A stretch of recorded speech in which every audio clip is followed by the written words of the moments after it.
Nimaga bizda onasini ko'rib qizini oldigan gap bor. Mana shu gapni men sizga hozir psixologik tarafdan naushni dokazanный qilib tushuntirib beraman. Men psixolog konsultant Akramova Nazokatman, Moskovskiy institut psixologiyani bitirdim va hozirda yana podkursida o'qiyman va to'liq umrimni ilm-fanga bag'ishlagan insonman. Qarang, nimaga onasini ko'rib qizini oldigan gap bor. Bu degani kim tarbiya qilgan bo'lsa, o'sha olmoqchi bo'lgan keliningizni onasi bo'ladimi, buvisi bo'ladimi, ammasi yoki otasi farqi yo'q. Kim tarbiya qilgan bo'lsa, o'shani qolipini oladi.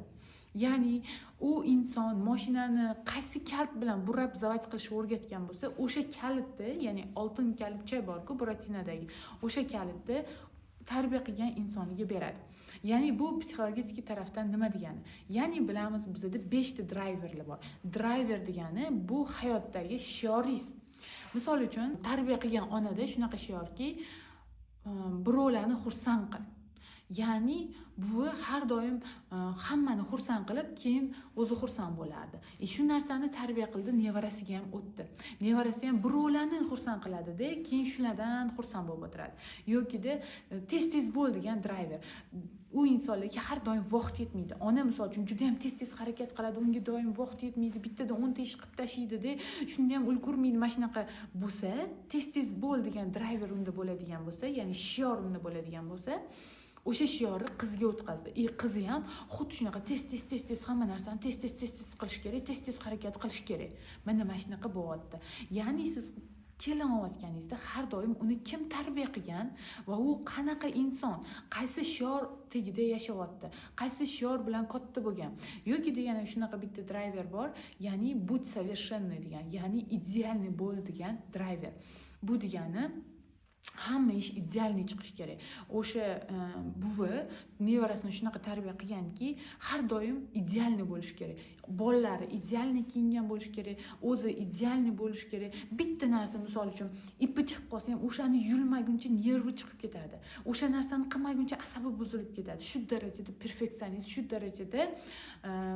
darajada perfeksionist onani qizida. Siz onasini o'rganayotganingizda o'sha qizni misol uchun ahamiyat bering, unda qanaqa shior orqasida u qanaqa shiorda yashagan o'sha ona. Shu shiori qiziga ham o'tkazgan bo'ladi. Ya'niki misol uchun har doim harakatda bo'l deydigan bo'lsa, misol uchun yoki idealniy bo'l degan driver bo'ladigan bo'lsa, ya'ni hamma narsa uy top-toza turishi kerak. Hamma yoq yaltillab turishi kerak. Bu to'g'ri, yaxshi, ozoda, hamma narsa zo'r chiqadi. Lekin bitta ro'molini misol uchun ninasi tushib ketganiga ham nervnishit qilishi yoki bitta mos kelmasa, kiyimi koftasiga, shimiga mos kelmasa nervnishit qilishi, bu nima degani? Bu degani o'sha ayol yoki qiz juda ham nervlari tor. Ular sal narsaga ham nervnishit qilib ketadi. To'g'ri ish qilganni zo'r qiladi. Akkuratni qiladi, bolalari akkuratni, oppoq hammasi kiyinib yuradi, lekin nerv sistemasi kimnikidir ma'mundoq bo'lsa, kimnikidir ma'mundoq bo'ladi. Ya'ni nervi juda ham tor bo'ladi. Bilib qo'yingki, agar mana shunaqa idealniy bo'l degan driver bo'lsa, bu insonlarni nerv sistemasi juda ham tor bo'ladi. Ya'ni siz olayotgan, tanlayotgan turmush o'rtog'ingiz bo'lsin, keliningiz bo'lsin, farqi yo'q. Agar misol uchun idealniy bo'l degan driverda, ya'ni shiorda katta bo'lgan bo'lsa, bu shiorni основной egalari nervniy sistemasi juda ham tor bo'ladi. Chunki bular nervni emas, bunda bolasi usti kir loy bo'lib yurishiga oddiy qaraydi. Bitta cho'miltirsam, o'sha toza bo'ladi deydi. Kimdir kiyimida bitta kichkinagina dog' ko'rsa yonib ketadi. Sen shuni tor qilding, sen shuni kir qilding, sen shuni dabdala qilding deb yonib ketadi. Tushunasizmi? Bu ikkalasi ikki xil odam. Nimaga? Chunki bittasi juda ham idealniy turishi kerak, kiyimlari toza, jimlanmagan, taqilgan, akkuratniy bo'lib turishi kerak. Kimnikidadir bo'lsa, kiyim bu prosta ustini yopib tursa bo'ldi. Kir bo'lsa hech nima qilmaydi. Bu bola kir bo'ladi, yuzi toza bo'ladi. Bu degani hammaning nervniy sistemasi har xil. Kimnikidir keng juda ham, kimnikidir juda ham tor.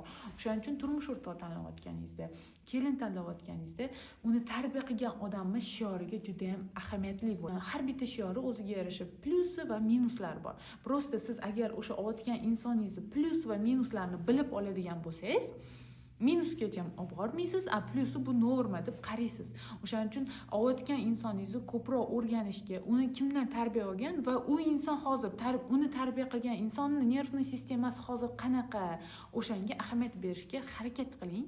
Men sizga hozir psixologik terminlarni kamroq ishlatib, misollar bilan tushuntirib berishga harakat qildim. Agar bu videoyim sizga yoqqan bo'lsa, like bosing, komment yozing. Men shunga qarab bunaqa videolarni ko'proq olishga, kengroq formatlarda video chiqarishga harakat qilaman. Chunki YouTube'da bunaqa videolarni endi qo'yaman. Aslida shortslar qo'yardim. Chunki bunaqa videolarni hamma ham tahlil qilib ko'ra olmaydi. Sizga yoqqan bo'lsa, kommentariyada qaysi mavzular sizga yana qiziqligini yozing. Balki bu videolarni davomini aynan shu mavzularni kengroq qilib olib chiqaman.